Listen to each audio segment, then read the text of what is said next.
Hello.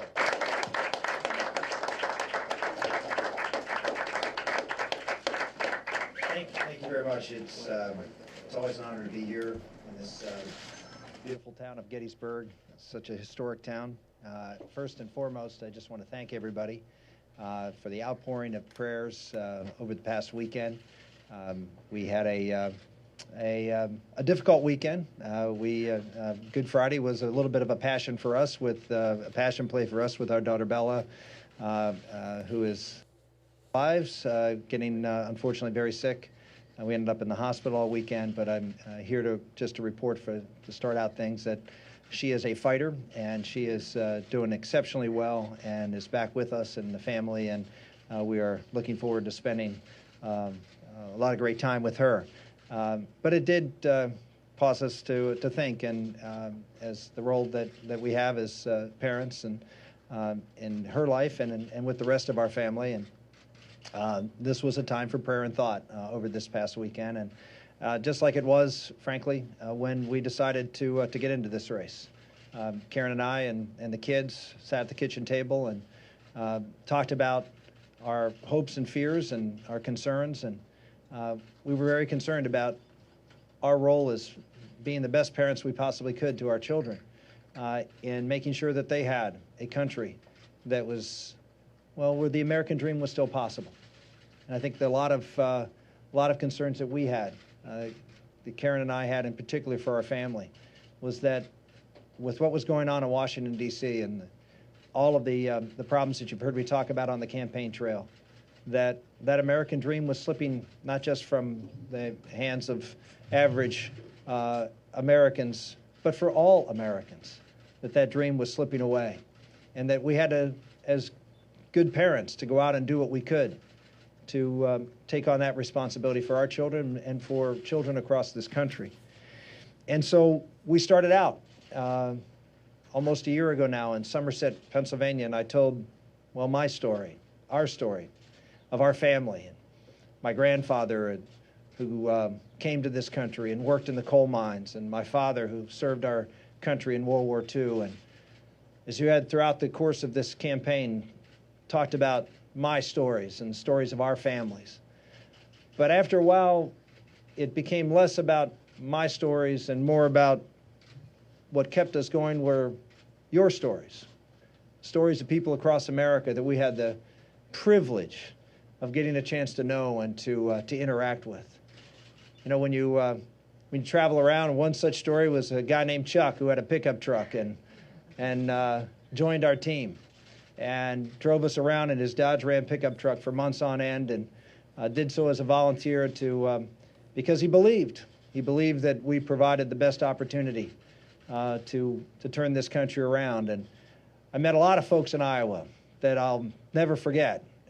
Folks like Sam Clovis, who's a talk show host, and I'll never forget this fighter pilot. Man of very strong convictions, welling up and tearing up about what was going on with our country, and particularly with our national security, and laying out not a three-legged stool of Ronald Reagan, but a four-legged stool, with the Constitution being one of those vitally important legs that we had forgotten about. People like Wendy Jensen, who was our best volunteer, 5,000 phone calls.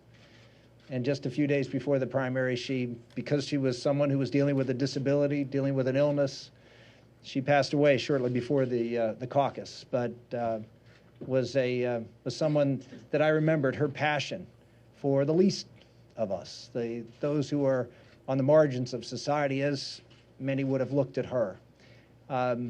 Folks, even today, as because of our daughter Bella, who came to our rallies, one after another, in wheelchairs, bringing their special needs children and holding signs up of children saying, "I'm for Bella's dad."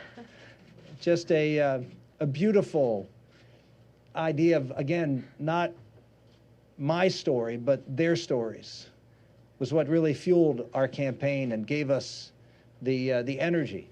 At a time when over and over again we were told, forget it, you can't win. We were winning.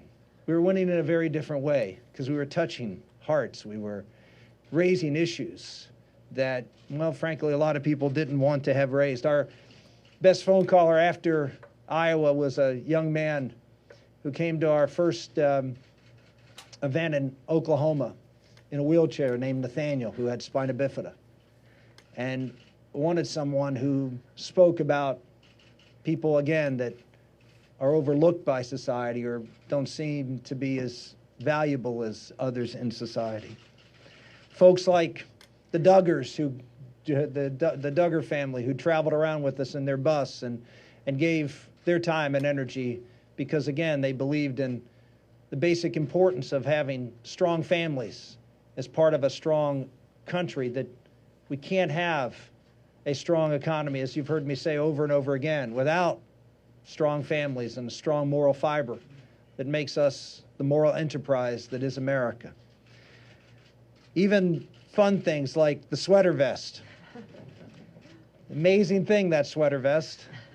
It happened on a night I was doing an event for Mike Huckabee in Des Moines, and showed up and everybody was in suits and ties, and I showed up in a sweater vest. And turned out I gave a pretty good speech that night, and all of a sudden the Twitterverse went wild saying it must be the sweater vest. And from that point on, the sweater vest became the official wardrobe of the Santorum campaign. And the cool thing was, obviously we have a big part of our campaign is the manufacturing base of the economy. And so we, of course, sourced that sweater vest in a company that was making them here in the United States. And so we ended up going to that little company up in Bemidji, Minnesota, in the middle of winter. It was a beautiful day, and got a chance to see that little plant that had been around for almost 100 years. And it turned out we're the best customer that Bemidji Woolen Mills has ever had in their entire history. So it's been a wonderful story after story of people who have come forward. Two girls who put together a song in Tulsa, Oklahoma called Game On, who have traveled and followed us around, and over 1 million hits on YouTube of that catchy little tune that they were inspired to give. And even today, we have folks working for us in Texas to make it a winner-take-all primary, because they want to make sure that we have the best opportunity for Texas and for conservatives to have a voice throughout the course of this primary. It has been inspiring to me, the story after stories that we've been engaged with. And it turns out that it really wasn't my voice that I was out communicating. It was your voice, the voice that you gave me from the stories and experience I had. And that's what people say, how did this happen? How were we able to come from nowhere? It's because I was smart enough to figure out that if I understood and felt at a very deep level what you were experiencing across America, and tried to be a witness to that, to try to be, in a sense, an interpreter of that your voice could be heard and miracles could happen. And so it did. Miracle after miracle. This race was as improbable as any race that you will ever see for president. I want to thank God for that, and I want to thank all of you. Thank all of you across this country for what you have given, well, hopefully not just me and our family, but what you've given, which is a voice to those who are in many cases voiceless. And we have tried to be a witness, not just for your stories and your voice, but to provide a positive and hopeful vision, not a negative campaign. We traveled around and did 385 town hall meetings in Iowa. We weren't out there trashing anybody. We went out in our campaigns from that point on, and we painted a hopeful, positive vision for our country, one that was based on how we could get this country turned around, not just economically, but reflecting the hopes of Americans, not just the fears of Americans, the hopes of Americans as to what we could do to confront the violent radical Islam, and particularly the scourge of Iran, and what we could do to take on the problems of a sluggish economy in a Washington that has grown so big. We put forth concrete, solid plans, that many of which came from the people that I had an opportunity to interact with throughout the course of the time of this campaign. We did focus a lot, yes, on the families and on the dignity of human life and on the moral enterprise that is America. And I know Joe Klein will be upset about this, but one of my favorite articles was the one that he wrote, where his headline was Rick Santorum's Inconvenient Truths, and talked about things that maybe we should talk about a little bit more, but somehow gets shoved aside in the public discourse. We talked about how we were going to build a great country from the bottom up, and we carried around our copy of the Constitution. And of course, it was that Constitution that got the Tea Party folks excited, legitimately so, about the Operator's Manual of America being discarded by those in Washington. And I think what I tried to bring to the battle was what Abraham Lincoln brought to this battlefield back in 1863 on November 19th, when he talked about this country being conceived in liberty and dedicated to the proposition that all men are created equal. He was quoting, of course, the Declaration of Independence, conceived in that declaration. And we talked about that declaration as the heart of American exceptionalism as to who we are, because we will never be a country that can go forward as a great and powerful country again unless we remember who we are and what makes us Americans. That's what our campaign was about what made us Americans, how we built this country from the bottom up, and how, if we are going to be successful in the future, how we must believe in ourselves and believe in that ability to go forward and do the same thing. Against all odds, we won 11 states, millions of voters, millions of votes. We won more counties than all the other people in this race combined. We were able to spread that message far and wide across this country. And what we found is that while we found that support, I found a deeper love for this country. Every state I went to, and those of you who followed me around, I would say, I really love this state.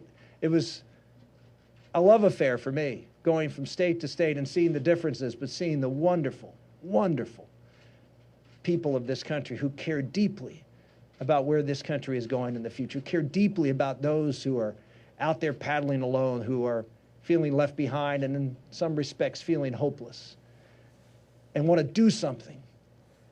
Well, ladies and gentlemen, we made a decision to get into this race at our kitchen table and against all the odds.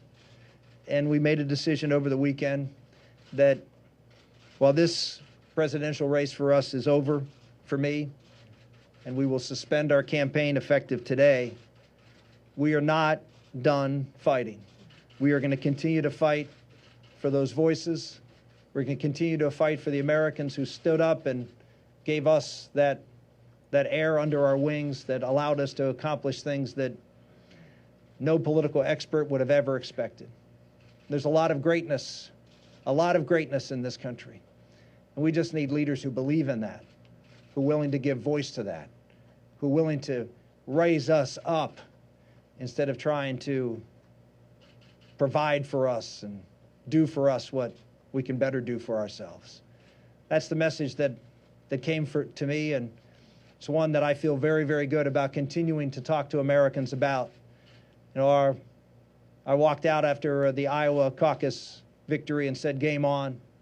I know a lot of folks are going to write, maybe those even at the White House, game over. But this game is long, long, long way from over.